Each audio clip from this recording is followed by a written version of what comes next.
BJP और JDU Bihar चुनाव में उतरे दो सहयोगी साथ मिलकर चुनाव लड़ रहे हैं। यह भी तय है कि अगर बीजेपी जेडीयू गठबंधन जीता तो मुख्यमंत्री नीतीश कुमार ही बनेंगे। और ऐसा हम नहीं कह रहे हैं, खुद गृह मंत्री अमित शाह जी ने कहा है। बिहार में चुनाव है। मुझे भरोसा है कि श्री नीतीश कुमार के नेतृत्व में 2/3 बहुमत के साथ एनडीए की सरकार बनेगी। मुख्यमंत्री नीतीश कुमार बनेंगे तो चुनाव जीतने के बाद सरकार क्या क्या करेगी? कायदे से तो इसका वादा अकेला नीतीश कुमार को करना चाहिए था या फिर बीजेपी जेडीयू को मिलकर करना चाहिए था। लेकिन हुआ क्या भैया? हुआ ये कि बीजेपी की ओर से अकेले ही अपना घोषणा पत्र जारी कर दिया गया और इसमें ऐसे वादे कर दिए गए कि खुद नीतीश कुमार का सर भन्ना गया होगा। कैसे, आपको बताते हैं।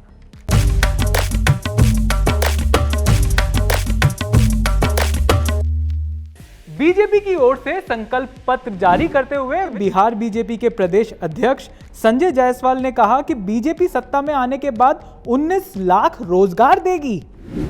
शिक्षा की उन्नति, स्वास्थ्य के ठोस उपाय, रोजगार के अवसर, सशक्त कृषि, समृद्ध किसान तथा गांव शहर सबके विकास के 5 सूत्रों के पर चलते हुए हम बिहार की जनता के सामने अपने 11 संकल्प रख रहे हैं।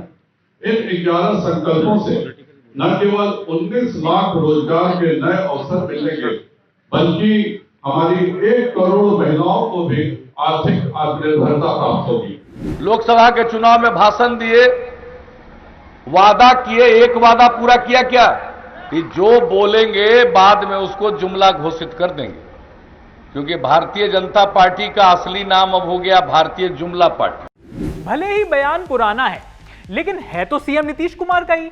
अब वो इस बार ऐसा बयान नहीं दे रहे हैं, लेकिन मन ही मन सवाल तो कर ही रहे होंगे कि 19 लाख नौकरियों का तो बीजेपी ने बोल दिया, लेकिन उसका पैसा कहां से आएगा? क्योंकि जब तेजस्वी यादव ने सिर्फ 10 लाख रोजगार देने की बात की थी तो नीतीश कुमार ने कह दिया था कि पैसा कहां से आएगा। तो पैसा आएगा कहां से? ऊपर से आएगा? कहां से आएगा? कि नकली नोट मिलेगा? क्या मिलेगा? या जलवे से आएगा? वित्त मंत्री के इस वादे पर नीतीश कुमार मन ही मन खिसिया रहे होंगे, सोच रहे होंगे कि तेजस्वी के लिए तो यह कह दिया था कि पैसा नहीं है, अब बीजेपी कह रही है तो पैसा तो लाना ही पड़ेगा। और यह पैसा कहां से आएगा? यह पीएम मोदी ने साल 2015 में ही नीतीश कुमार को बता दिया था कि उनकी पार्टी दरअसल है क्या। जनता का दमन और उत्पीड़न जेडीयू, जनता जे, दमन डी, उत्पीड़न यू। लेकिन नीतीश कुमार तो बात सुशासन की करते हैं, तो हो सकता है कि वो सफाई दे दें कि वो जनता का दमन और उत्पीड़न नहीं करेंगे, लेकिन नौकरियों पर तो पेंच फंस ही रहा है। अब हो सकता है कि इन 19 लाख नौकरियों में से कुछ नौकरियां सरकारी हों, बाकी तो जब प्रधानमंत्री ही कहते हैं कि पकौड़ा बेचना भी रोजगार है, तो हो सकता है कि बिहार में आने वाले दिनों में कई लाख पकौड़ों की भी दुकानें खुल ही जाएं, जहां पर लाखों लोगों को रोजगार मिलेगा। बिहार के लोग दिल्ली, पंजाब, महाराष्ट्र जैसी जगह पर जाएंगे, वहां पर मेहनत मजदूरी करके पैसे कमाएंगे, बिहार वापस आएंगे और फिर उन्हीं पैसों से पकौड़े खरीद कर खाएंगे। इससे पकौड़ा बेचने वालों के रोजगार में भी बढ़ोतरी होगी और बिहार के राजस्व में भी। यही तो है मास्टर स्ट्रोक। वैसे आपको मेरी बातें मजाक लग रही होंगी, लेकिन यह हकीकत है। मैं किसी जोक के मूड में नहीं हूं, और मैं हूं भी क्यों? जोक तो वो है जो पार्टियां बिहार में चुनावी सभाओं में सुना रही हैं। मुफ्त वैक्सीन वाला जोक कितना बढ़िया था ना। अभी पीएम मोदी को पता है कि वैक्सीन कब आएगी। अमेरिका के राष्ट्रपति डोनाल्ड ट्रंप हो या फिर रूस के राष्ट्रपति व्लादिमीर पुतिन, उन्हें भी नहीं पता कि वैक्सीन कब आएगी। किसी को नहीं पता कि वैक्सीन आएगी तो उसकी लागत कितनी होगी। पर यहां पर बीजेपी ने वादा कर दिया है कि बिहार के लोगों को मुफ्त में वैक्सीन मिलेगी। 19 लाख रोजगार वाला जोक भी मस्त है, मैं तो कह रहा हूं जबरदस्त है। इस बार मिर्जापुर सीजन 2 के डायलॉग में वो मजा नहीं मिल रहा जो मजा बिहार की चुनावी रैलियों में मिल रहा है।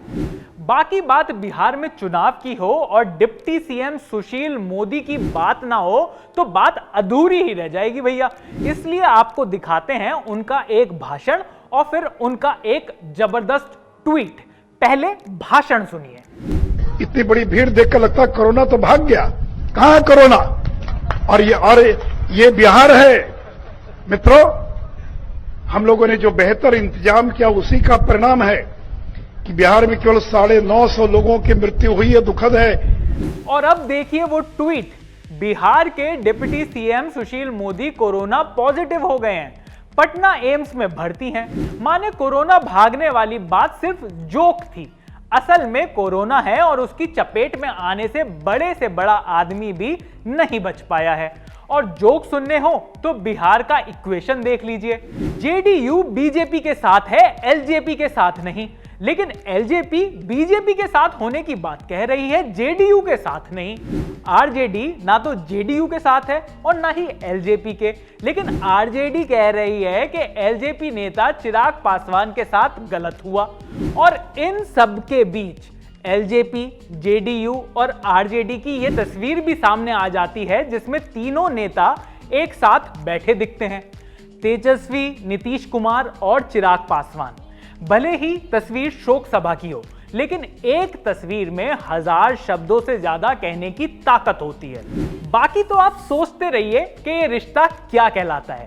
मेरा पकौड़े खाने का वक्त हो गया है, मैं चलता हूं। शुक्रिया। एबीपी न्यूज आपको रखे आगे।